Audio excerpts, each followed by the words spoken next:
in Assam. Sir, the Kuki-Zo women submit this memorandum for your kind consideration to initiate an investigation into the extrajudicial killing of 3 youths in Kasar district of Assam on the 16th July 2024.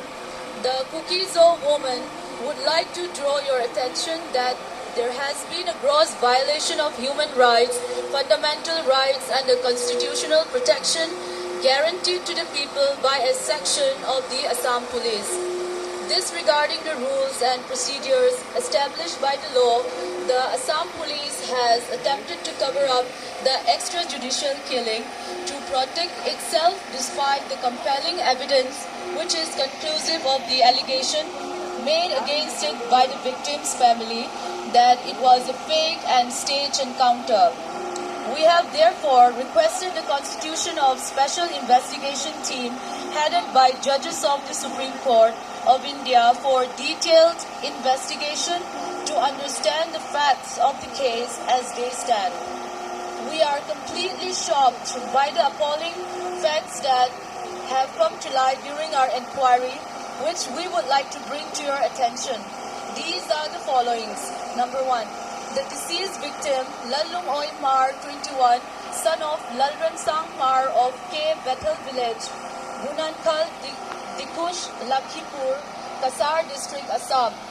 Lalbi Kung Mar, 33 years old, son of Lalchavel Mar of K. Bethel Village, Bunankal, Dikush, Lakhipur, Kasar District, Assam, and K. Joshua Lalrinsang, 35 years old, son of Tiang Meng Thang Mar of Senbong, Lailak, Tipaimuk Subdivision, Perzol District, Manipur, are convicted and criminalized by the Assam Police without trial as per procedure laid down by law.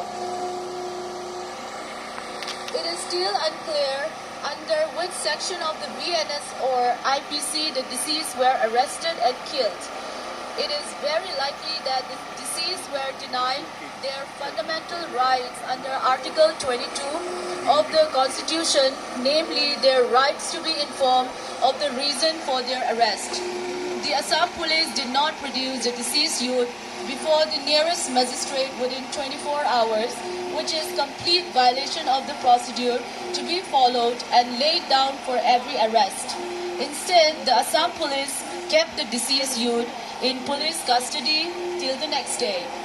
The family members, friends and relatives of the deceased have given sworn testimony indicating that they were not informed of their arrest. Their failure to notify them of the arrest is a violation of another fundamental rights guaranteed under Article 22(2), which provide individuals with the right to inform their loved ones about their arrest and the reason behind it.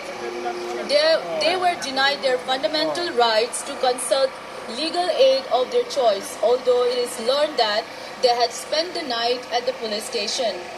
The family members of the deceased got the news of their arrest and death from the social media or internet, the news and information which they should have rather received it first from the police.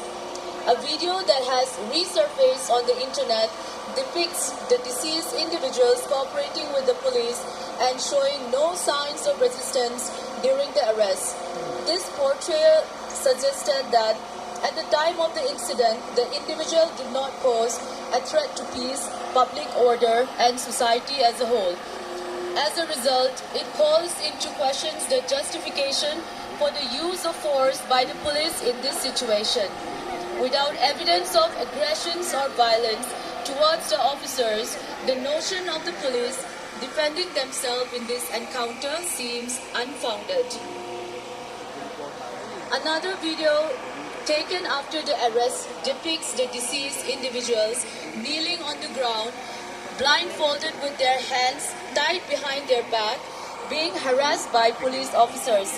This disturbing footage showcases the vulnerable positions in which the deceased men were placed as they faced potential threat to their very life by such egregious abuses of power by the police. The clothes worn by the deceased men during their arrest and after their death are not same.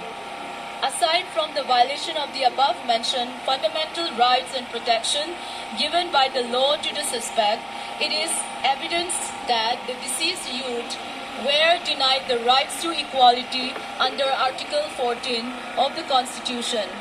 They were denied the right to avail the protection and benefits other suspects enjoys, and they were denied the right to fair trial guaranteed to them by the Constitution under Article 21. Thus, it is eventually